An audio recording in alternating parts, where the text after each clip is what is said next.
bichos, coruxas, sapos e bruxas, demos, trasgos e diaños, espritos das neboadas veigas, corvos, píntigas e meigas, feitizos das menciñeiras, podres cañotas furadas, fogar dos... Por tanto, pondréis estas palabras en vuestro corazón, en vuestra alma, y las ataréis como señal en vuestra mano, y serán por frontales entre vuestros ojos, y las enseñaréis a vuestros hijos, hablando de ellas cuando te sientes en tu casa y cuando andes por el camino, cuando te acuestes y cuando te levantes, y las escribirás en los postes, en tu casa y en las puertas. Deuteronomio 11, 19 y 20. La necesidad de sentido. La tradición antropológica, desde Groninger, Malinowski y Levi Rule, superó apresuradamente a James Fraser y su visión de la magia como una ciencia estúpida. Luego, la antropología interpretativista y simbólica profundizó más en el establecimiento de magia, ciencia y religión como universos inconmensurables, cada uno con sus propias reglas, lejos de un posible desarrollo evolutivo ingenuo. Se entiende que magia, ciencia y religión pertenecen a mundos epistémicos independientes. Esto desemboca en un separatismo ontológico que les transforma en cotos aislados.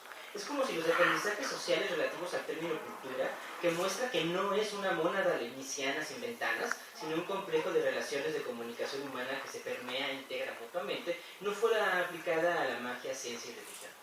Destacable es el caso del estudio de Evans Pritchard sobre la brujería entre los Asande, pues no se niega la evaluación cognitiva de las prácticas y emite juicios analíticos. El brujo manipula, la gente no sabe, que en esta era de lo políticamente correcto pudieran ser considerados como juicios de valor. Si bien, en tanto prácticas y lenguajes rituales, los actos mágicos y de brujería poseen reglas de sentido e interpretación que se configuran dentro de un marco narrativo culturalmente sancionado, el investigador debe ejercer su capacidad de análisis para romper con la hermenéutica romántica tipo Schleiermacher y llegar a claves de significación social. La presente ponencia, por tanto, realizará una exégesis de la exégesis de los evangélicos que realizan a la Biblia, o en términos más técnicos, una exégesis social de la exégesis literaria. Se buscará demostrar que la práctica exegética de los evangélicos y el uso social que se le da a la Biblia dentro de las prácticas religiosas institucionalizadas representa un caso de práctica mágica y en ocasiones de brujería. La religión no se distingue de la magia por un estatuto cognitivo distinto ni por ser más precisa en la interpretación de la realidad, en contra de la definición funcionalista talcott-parsoniana, que curiosamente ha pasado por simbólica y hasta por moderna, de Clifford Geertz. Se dirá que el pensamiento religioso se caracteriza por la atención constante entre un marco normativo del cosmos y las contradicciones a este marco en la vida cotidiana. La religión no crea estados anímicos de un realismo único, sino horizontes lábiles con necesidad de defenderse y legitimarse constantemente. La religión se caracteriza por la duda personal en lo que se supone se debe creer, debido a que los contextos sociales, locales o macro atentan contra tales creencias. En este sentido, la religión siempre está a la defensiva, buscando herejes, sancionando blasfemos, persiguiendo incrédulos. No es un universo coherente e indubitable de sentido, sino una arena de conflicto en términos de Victor Turner. El famoso ensayo de Pierre Bourdieu sobre el campo religioso falla en que aísla a la religión como si esta construyera capitales simbólicos autónomos y solo compitieran la casta sacerdotal acaparadora y el pueblo simbólicamente desposeído. La religión es un locus de alteridad, pues la presencia de los no creyentes y de los otros creyentes representa una anomalía que hay que resolver. Un caso extremo es el representado por el teólogo católico Karl Rahner, quien hablaba de cristianos anónimos, personas buenas, sinceras, que pese a tener creencias no cristianas o no creer en absoluto, son en realidad cristianos, decía él, y compartirán también las bendiciones eternas. También se puede ver esta idea en el último libro de la saga de C.S. Lewis, Las Crónicas de Narnia, La Última Batalla, donde uno de los personajes que adoraba a otro dios terminó siendo aceptado por el león Aslan porque estaba con un buen corazón, pero con un dios equivocado. Los no creyentes y los otros creyentes deben o bien ser asumidos como creyentes al final, o de plano sacados del esquema de humanidad legítima. De tal alteridad se establece que la religión no es solo una competencia interna por bienes de salvación, sino un constante ajuste de la realidad. Rubén Alves, poeta y teólogo brasileño, lo expresó muy bien cuando hablaba de la religión como el anhelo humano por transubstanciar el mundo, o cuando la define como la supremacía del corazón sobre los hechos brutos de la realidad. La religión no es un marco estable de interpretación, sino la generación de sentido en medio del conflicto. Un poquito pensando en Gregory Bateson, pudiera decirse que la religión es una búsqueda de homeostasis, equilibrar lo que creo y lo que pasa. Esos procesos de reajuste pueden manifestarse en forma de guerras de religión, cruzadas, cacería de brujas, declaratorias de herejía, y entre los evangélicos protestantes, mediante la invocación de las fuerzas divinas, mediante la recitación mágica de las palabras del texto bíblico, con las cuales intentan controlar. Para fines de esta presentación, se considerará que la característica del pensamiento mágico era el establecer relaciones de causalidad inconmensurable. Si yo ejecuto un ritual mágico, hago una cierta invocación o realizo un determinado ritual y ocurre determinado efecto, se relativizan, como descubrió también Evans Pritchard entre los Sanders, cualquier otro tipo de relación causal, ya sea física, biológica, química o social, y el causante de tal resultados es únicamente el ritual mágico que se estableció. Es decir, establece también un universo inconmensurable donde posee reglas de causalidad específica. Pero a diferencia de la religión, la brujería y la magia no están necesariamente en tanto conflicto, asumen su universo propio de una manera más amable. La religión intenta permear todo el mundo con esa visión, por eso necesita reajustarse constantemente. No obstante, aquí lo que voy a intentar demostrar es que este pensamiento religioso específicamente se vale de técnicas mágicas para tratar de hacer ese reajuste. Pese a que, como Carlos Garma y otros estudiosos han visto, la brujería es como el peor pecado que pudiera cometer un evangélico después de la homosexualidad o abortar. La Biblia como objeto oracular en tanto prácticas y creencias. Usar la Biblia como libro de conjuro mágico o oracular definitivamente no es nuevo. La cita de Deuteronomio inicial muestra que a falta de imágenes idolátricas, el propio hebreo recurrió a la visualización textual o un culto a la letra, cuya presencia física implicaba cumplimiento de la ley y amuleto para traer buena fortuna. Citar salmos ha sido históricamente también una práctica mágica común, para antes de dormir, al despertar o en tiempos de guerra, o el Salmo 121, que inicia: salir nosotros a los montes de donde vendrá mi socorro, es un salmo que se recitaba a la media tarde, justamente en la hora nona, entre la tarde y entre la noche, cuando se sabe culturalmente que es el momento en donde los espíritus salen y pueden afectar a las personas. Las oraciones vespertinas son muy importantes, los salmos tienen este tipo de oraciones vespertinas, la Biblia como tal también tiene muchísimas connotaciones oraculares y mágicas en su uso cotidiano antes de la purificación doctrinal que realizaron judíos y que realizaron posteriormente los cristianos. Un interesante caso lo menciona Edward Wooden Taylor en su libro, donde, bueno, sabemos que Edward Wooden Taylor era cuáquero, y después ya se fue el padre de la antropología, pero siempre tuvo ese contexto bíblico muy interesante y lo deja ver en su Cultura Primitiva, donde habla de la ordalía de la llave. Se abría la Biblia cuando había sospecha de que alguien había robado. Entonces se ponía los supuestos acusados alrededor de la Biblia, se abría el Salmo 51, 7, y se colocaba una llave encima del texto. Entonces se leía las palabras del Salmo que dicen: cuando veías al ladrón, corrías con él, y en ese momento la llave se movía y apuntaba al culpable. Y era una práctica netamente protestante. Vamos a hablar ahora de rituales bibliomágicos entre evangélicos mexicanos. La Biblia se toma como norma de fe y conducta, en términos correctos, la norma como fe y conducta para mí y para ti. Es ahí donde se expresa el pensamiento mágico. Desde luego hay otras prácticas, como por ejemplo abrir la Biblia en cualquier lugar, poner el dedo y a ver qué Dios me está queriendo decir, ¿no? Pero no me refiero a este tipo de prácticas. Lo que quiero yo mencionar aquí es que el uso institucionalizado de la Biblia que realizan los evangélicos tiene un carácter mágico. Es decir, hay magia donde se supone que tendría que haber religión, es decir, la doctrina, es decir, los rituales, es decir, la liturgia oficial.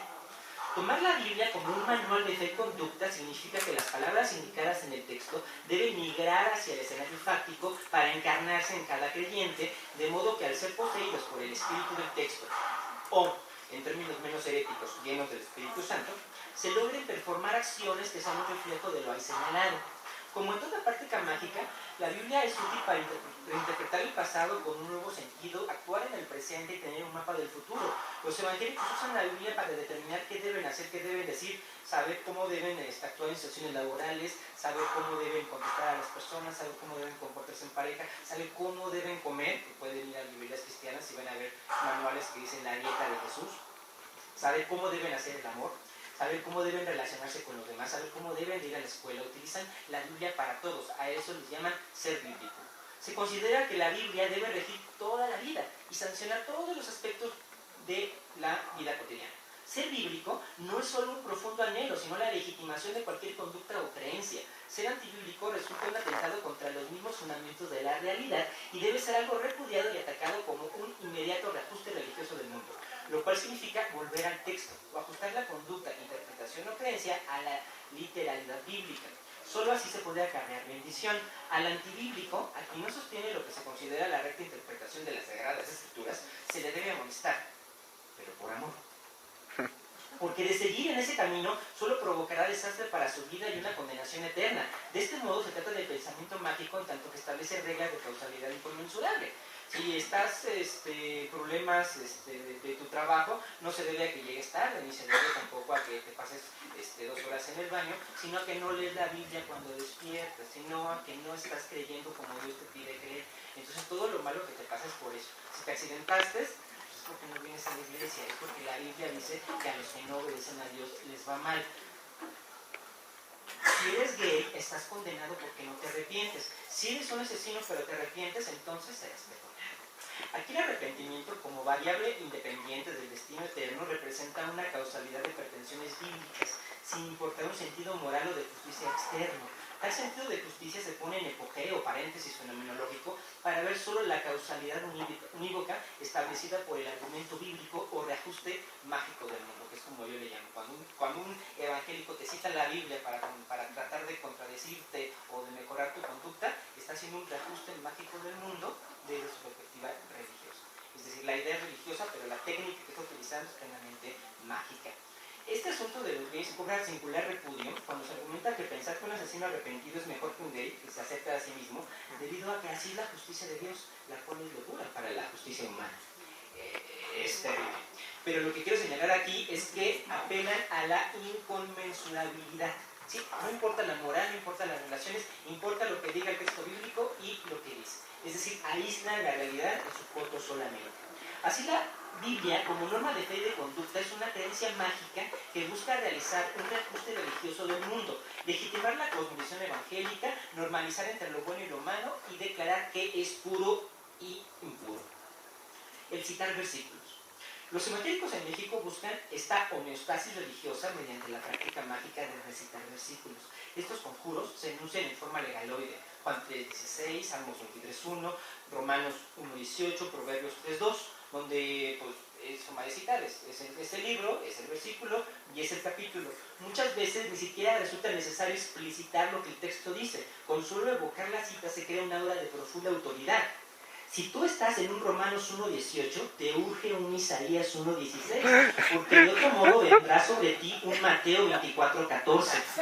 Cuando les pregunto si no sería en realidad un Hawái 5:0, los entrevistados suelen enfadarse. Como práctica mágica, el uso de esta numerología versicular debe hacerse de un modo sancionado. Un iniciado difícilmente logrará esgrimir con efectividad un conjuro. Romanos 5:1 con Santiago 1:3 y Hechos 24:7 es un conjuro ineficaz que termina en una contradicción. Pero Romanos 5:1 con Juan 3:16 y Apocalipsis 3:12 es plenamente válido. Claro, dependiendo de la tradición teológica, será lo que se considere una ruta de invocaciones válida o no. Por ejemplo, para un metodista creyente en el libre albedrío, Génesis 6:5, Efesios 1:11 y Juan 14:2 es mal utilizado si se afirma la predestinación, por lo que resultaría en un conjuro ineficaz, a menos que de por medio introduzcamos un Deuteronomio 6:14 que ponga el acento sobre la capacidad de decisión. Un presbiteriano que no cree en el libre albedrío señalará que meter un Deuteronomio 6:14 es un procedimiento ilegítimo, pues pertenece a otro contexto. Así, dependiendo de la tradición, se van sancionando las rutas de invocación felices en términos de hoste. Para que un enunciado sea performativo y tenga un final feliz, como dice, deben de cumplirse pues, estas normas de sentido completo.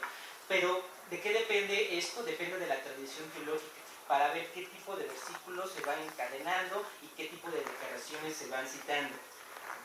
Esto definitivamente lleva a muchísimas contradicciones, lleva a muchísimas complicaciones, porque a pesar del texto bíblico no es un todo coherente, tiene muchas contradicciones, pero en este modelo de reajuste religioso del mundo, pues constantemente están buscando formas de cómo equilibrar la balanza. En redes sociales, la autoridad mágica del texto bíblico tiene igual eficacia con su enunciación numérica, pero la facilidad del copy-paste hace que sea más posible pegar los versículos completos, ¿no? Uno discute con el evangélico y pum, de repente en mi comentario ve un párrafo tremendo, una cita bíblica que copió de algún lado.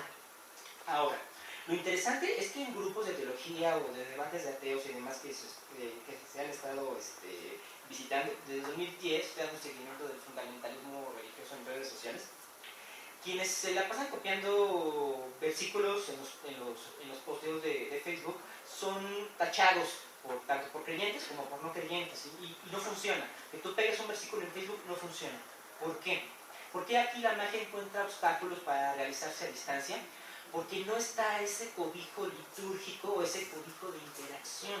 Para que la cita del texto bíblico funcione, para que la recitación mágica de la Biblia realmente tenga una eficacia performativa, nuevamente siguiendo a Austin, se requiere de reglas y contextos sociales que la validen.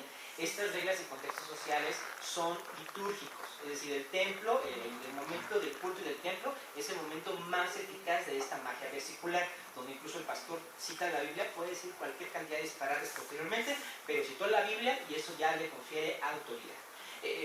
Este modelo litúrgico después se va disgregando en la casa, en el trabajo y demás, creando un escenario. Pero cuando no está este contexto social litúrgico, cuando no está estos símbolos, estos íconos que le dan sentido y validez a la presencia y a la comunicación evangélica, y como puede ser el caso de Facebook, pegar en copy-paste un versículo no tiene eficacia, porque el contexto litúrgico se está relativizando. Bien. Entonces ya para ir terminando, mi trabajo es de consultor. Entonces, bueno, trabajo también para empresas públicas, empresas privadas, pero también he apoyado a algunas instituciones eclesiásticas o de formación teológica. Entonces, más que reflexiones finales, más que alguna conclusión, me interesa, bueno, ya que encontré esto, ¿cómo dar alguna recomendación hacia los evangélicos pues de esto, ¿no? Bueno. Entonces vamos a ver un poquito el contexto que estamos viviendo a nivel religioso y terminaré dando un intento de consultoría, un intento de apoyo, algo que los evangélicos pudieran utilizar, porque yo considero que la labor social tiene una característica ética, donde tienes que, al grupo al que estás estudiando, pues no solamente lo analices, sino también dales algo para que mejore. Bien. Algo se prevé a partir de esta exégesis social, de la exégesis literaria de la Biblia, se prevé procesos de reajuste en el mundo evangélico, algunos ya se están viendo en el ámbito latinoamericano. Los escenarios litúrgicos, que se señalaron como el punto clave para la mayor efectividad mágica de la recitación de versículos, cada vez están sufriendo mayor hibridación, relocalizaciones, resignificaciones y se manifiestan en nuevas performatividades. Esto está haciendo que el peso de la administración litúrgica de los sentimientos deba estar en constante diálogo y conflicto con la subjetividad de los creyentes, quienes desean asumir por sí mismos códigos de santidad, conducta y orientación del mundo. El resultado es que la eficacia litúrgica irá relativizándose, individualizándose y generando, siguiendo a Hegel y Leyer, nuevos nichos de eficacia. Pero una eficacia no vertical como en las liturgias tradicionales, sino más horizontal, donde los creyentes podrán, y pueden ya en algunos casos, controlar hasta dónde operará la eficacia litúrgica y bíblica.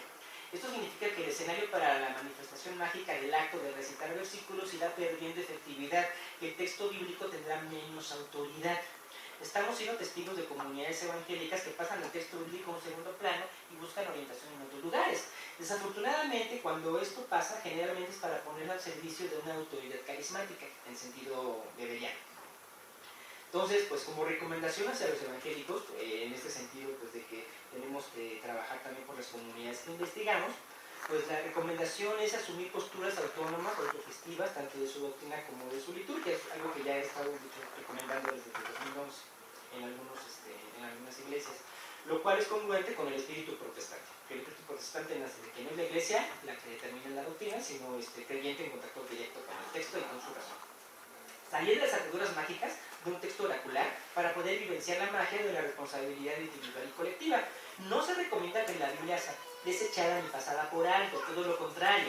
Habiendo detectado el uso mágico de la Biblia, al ser conscientes ahora de los mecanismos de funcionamiento, que tanto para Eva Springer y para muchos otros significan desactivar la eficacia simbólica, si te enteras de cómo ese rito ya no funciona, dicen algunos.